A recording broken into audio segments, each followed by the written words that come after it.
What's up, comic fans? Which books are you looking forward to next week?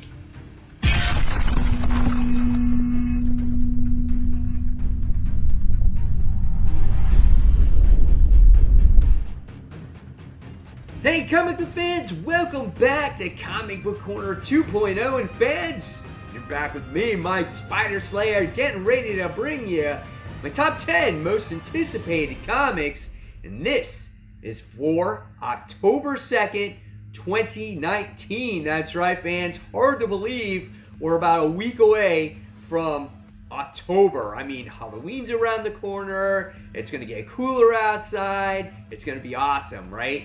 And of course, we can't forget those comic books, right? It's never too early to start that pull list for next week. So at any time, fans, if you like this video, give it a thumbs up, subscribe to the channel, and don't forget to hit the bell so you don't miss any content from yours truly, Mike Spider Slayer. So with that being said, guys, before we get into the top 10 most anticipated comics, let's talk about that book that's on the hot seat. That's right, the book that I could pick up one week, but then the following week I could drop it like a sack of baked potatoes, or potatoes, if that's the term that you want to use, which is kind of stupid. But anyway, the book that's on the hot seat this week, it goes to a new #1 from Marvel Comics. This is Ghost Rider. This is issue 1. This book is 40 pages, and it's $4.99. Now, the concept of Ghost Rider, I think, is kind of cool. Like, it's neat. It's this skeleton. He's on fire. And it's like he drives on this motorcycle, and you're just like, yeah, that's demonic. That's metal, you know, and it's sweet. But then at the same time, like, when you look at the quality of writing, a lot of times when it comes to Ghost Rider, it's like, it's okay, right? You kind of collect them for the cool covers. I remember back in the 90s where I sat there and bought the glow-in-the-dark cover of Ghost Rider. I thought that shit was badass. I sat there and I hung that crap on my wall, and I'm like, yeah, I turned off my lights.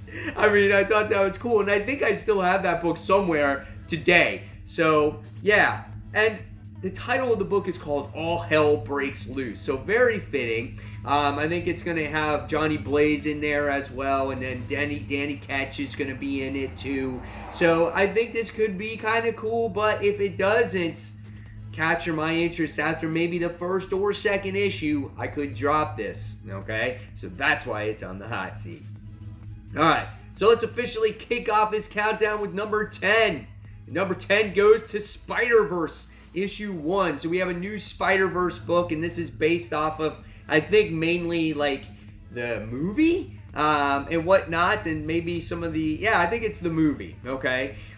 This book is also 32 pages, $3.99, so they don't charge you that extra dollar for this new #1.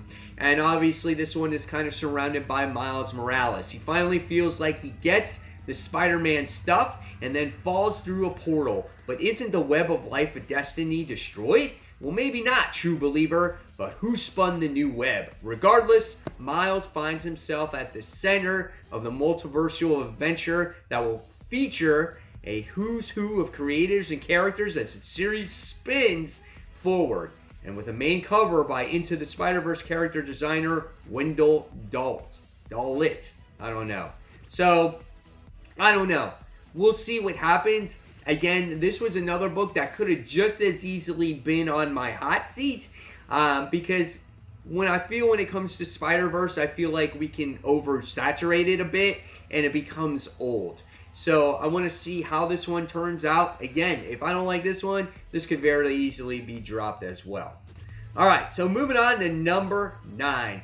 And number 9 goes to the conclusion of Champions issue 10. You're never excited about a book ending, right? But you are very curious on how the book will actually end, especially if it's a book that you've been reading for months and months and months. So how I feel when it comes to the Champions, I feel that Jim Zub has kind of been forced to rush the ending of this book. And you can see it when you've read issue 8 and then issue 9, and now we get the conclusion to issue 10. Now, the curiosity for me is, where will all these characters go, right? Where will Nova go? Where will Hulk, what's his name? Amadeus Cho go? Will Viv go? Well, where will all these characters actually wind up in the future? That's still yet to be determined. Or will be there another version of the champions, or will there be another team, or will it be thrusted in different pieces of the Marvel Universe? So that is the thing that I'm most anticipating for these characters. I love Sam Alexander. I think he's probably one of the best champions of them all, because he did have his own solo series, and I like that series. So if he gets lost in the shuffle of Marvel characters that are missing from the universe, I'll be definitely disappointed, because then we don't have any Novas, period. So this is number 9. Curious to see where this one ends. All right, moving on to number 8 on this week's countdown, and I just jumped back on board, and this is Young Justice. This is issue 9. When it comes to Young Justice, I thought, it took its time telling its story in the very beginning, and that's what Bendis does.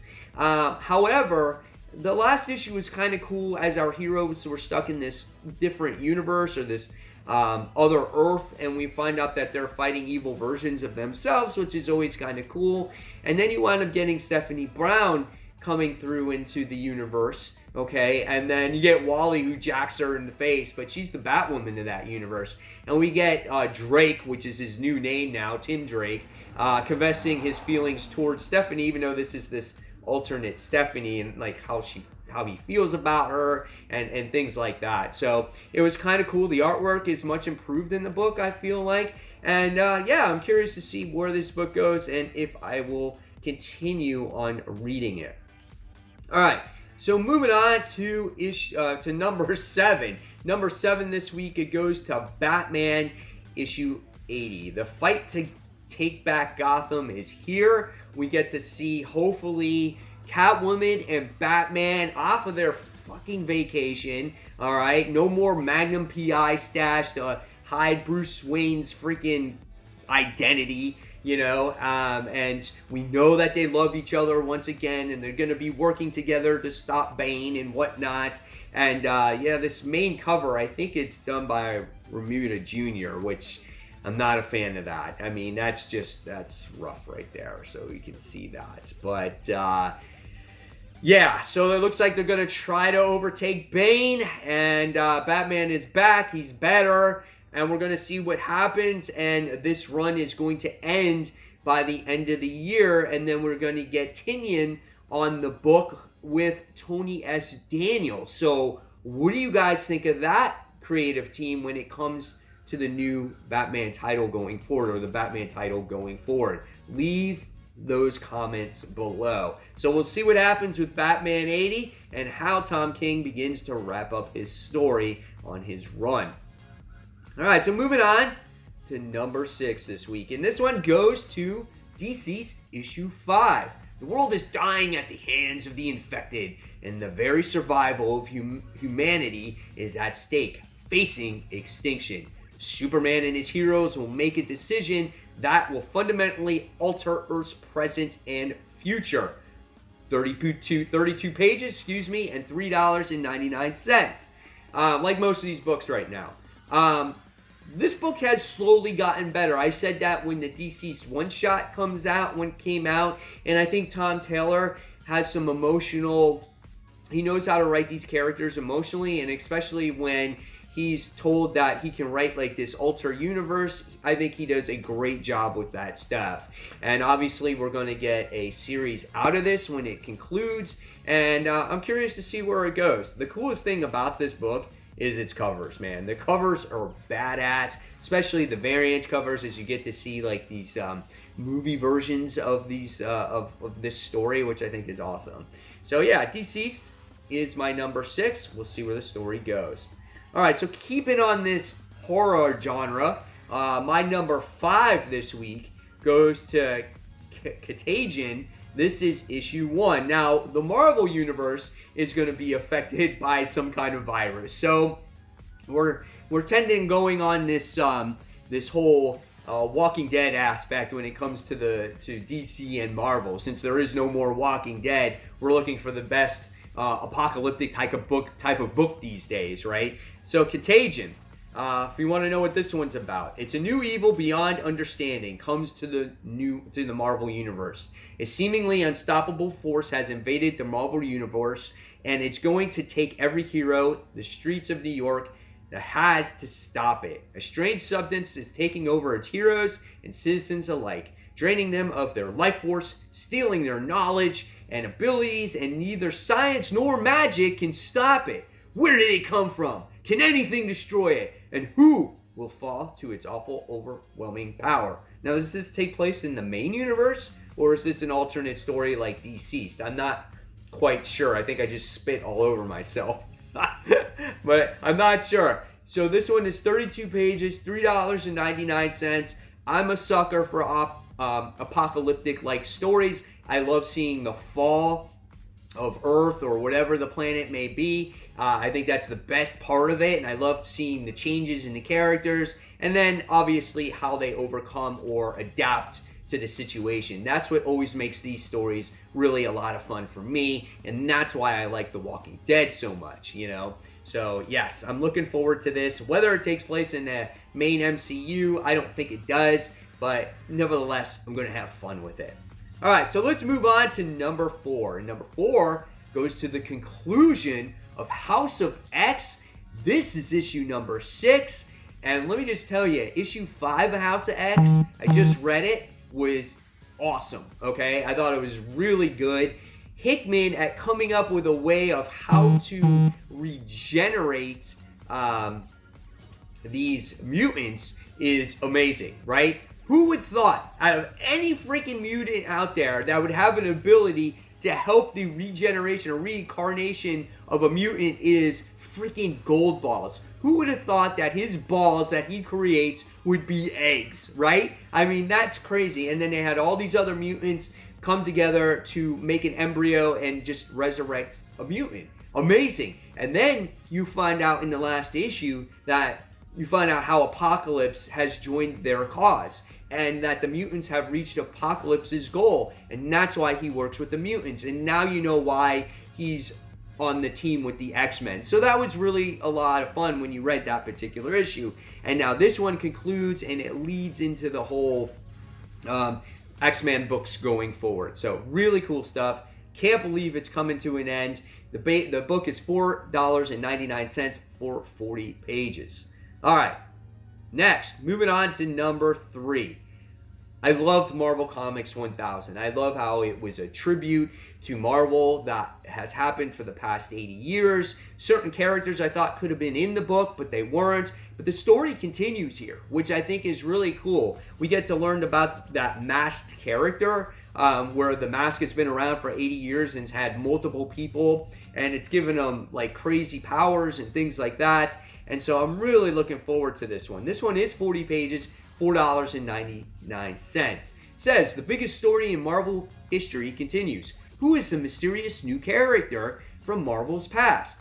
It was a story too large for any one issue, with too many classic Marvel creators who wanted to be part of the fun.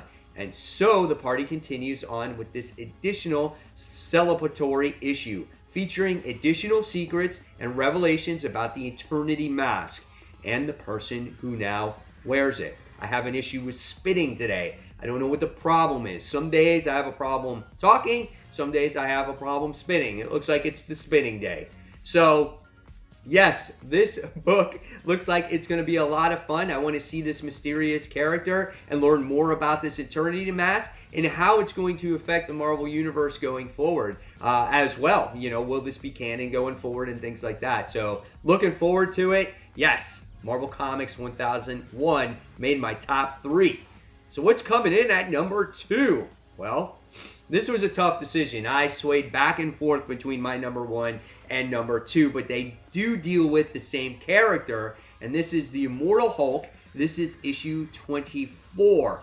The cover is awesome. You have Immortal Hulk having like the earth in his hands, and he's like smashing it. And it's just awesome, okay? And now, this story arc has come into a conclusion, and it says, as the war with Shadow Base becomes to a brutal, bloody end, Bruce Banner has a choice to make.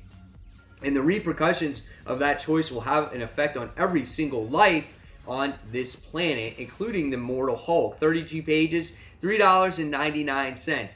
This book has been building to this battle forever and ever. And at the end of the last issue, you got to see Abomination, right, sit there and just spit all over freaking Hulk, and he's like, his skin is all like deteriorating and everything from the acid. And it's just like, and even still, after all that damage he's taken, he's like ripping off his skin. He's like, Hulk Contagion. He's like, he can't even talk right, but he's still ready to do battle. But how does this book go even further? Like, does it hit the supernatural aspect of it? Like, I can see it because it's been going in all these weird, horrific directions, and I love all these different versions of the Hulks, and it's just a different take on the Hulk. As much as you like classic Hulk, I just like the originality here that Ewing has been putting on this character, and I don't ever want to see the series end. I thought it was ending at 25, but I think it's been solicited at least at 27. I don't know, but nevertheless, I can't wait to read it and see what happens here. All right, so my number one book of the week, it goes to Absolute Carnage, Immortal Hulk issue 1. So it's definitely Immortal Hulk involved, okay? I want to see how this whole symbiote thing takes place on Thunderbolt Ross, okay? I think that's going to be quite interesting. We have been awaiting his return, I think, since the Immortal Hulk series has basically started, and you got to see a one-panel thing happen at the end of one of the most recent issues of Immortal Hulk, and I'm like, man, oh, Absolute Carnage is there? So how fitting, okay, is this, that if Absolute Carnage takes possession of Thunderbolt Ross, and if you read Absolute Carnage, the main story, you saw the Venom symbiote take over Bruce Banner. Now, I'm not sure if Bruce Banner and the Immortal Hulk were in the same timeline there. I was kind of confused on that, but how cool would it be if you sat there and saw a Venom Hulk versus Carnage Hulk, right? I mean, I think that's where we're leading to here, right? So I'll give you the description, what it says. Before the untimely death, Thaddeus Thunderbolt Ross was the Red Hulk, and for a time bonded to the Venom symbiote alongside Alejandra Jones and Laura Kinney. Now Ross's corpse has been unearthed, though why and by whom remains shrouded in the mystery, with a gamma material in Ross' body possibly in Inferious hands. That just what Bruce Banner intends to find out one way or another. So it really doesn't tell you that much. But I could see that happening based off of the events of what happened in Absolute Carnage. You got a Carnage Thunderbolt Ross, who's red, and then you got the Venom symbiote taking over Bruce Banner, which is green and black or whatever. So cool stuff, man. I love it. I like to have fun with those types of stories. I've been enjoying Absolute Carnage as a whole when it comes to the main story and the Venom tie-ins, the best. So there you guys have it. There are my top 10 most anticipated comics of the week. Now in the comment section below, guys, I would love to hear what your most anticipated books are, whether it's your top 10, your top 5, your top 3, or even just that one book that you're most anticipating. So guys, once again, if you like this video, give it a thumbs up, subscribe to the channel, don't forget to hit the bell, and until next time, this is Mike Spider Slayer signing off, and you've been watching Comic Book Corner 2.0.